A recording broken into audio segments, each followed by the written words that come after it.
దేవుని పరిశుద్ధ నామములో మీ అందరికీ ప్రత్యేకమైన శుభములు, అలాగనే ఆశీర్వాదములు కలుగునుగాక.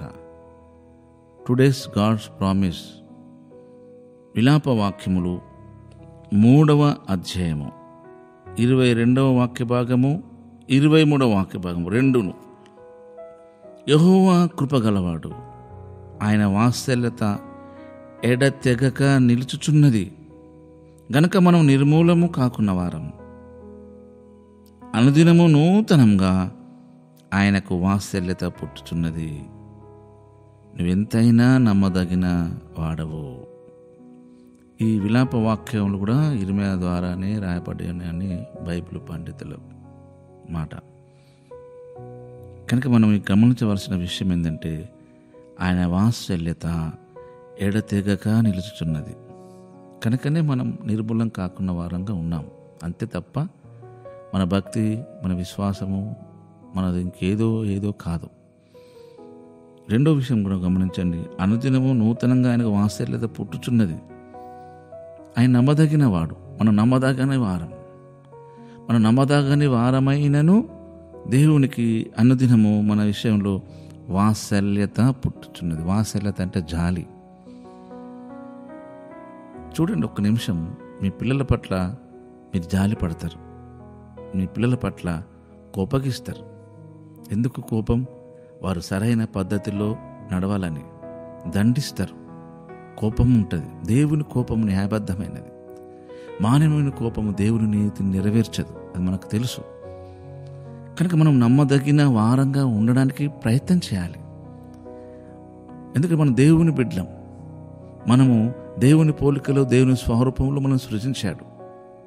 కానీ ఆ స్వరూపమును, ఆ గుణలక్షణాలను పోగొట్టుకుంటున్నాం. దేవుని వాక్యం ద్వారా, దేవుని వాక్య సహవాసం ద్వారా, ప్రార్థనా సహవాసం ద్వారా, సంఘ సహవాసం ద్వారా మనము ఆ స్వరూపాన్ని మళ్ళీ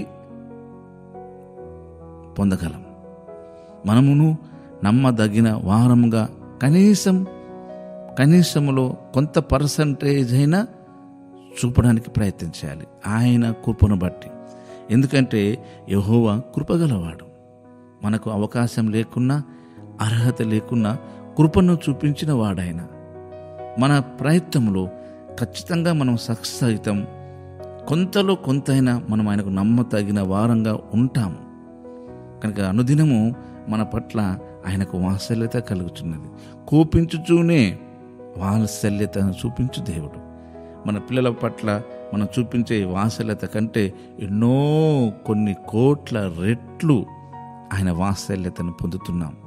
కనుక మనం ఆయన వాత్సల్యతను బట్టి, ఆయన మన పట్ల చూపించే జాలిని బట్టి మనం కృతజ్ఞులమై ప్రతి విషయంలో యోసేపులాగా ఎలాంటి పాపం చేసే అవకాశం వచ్చినా దేవునికి భయపడినట్లుగా యోసేపు మనమును భయపడి ఆయనకు విధేయత చూపిద్దాం.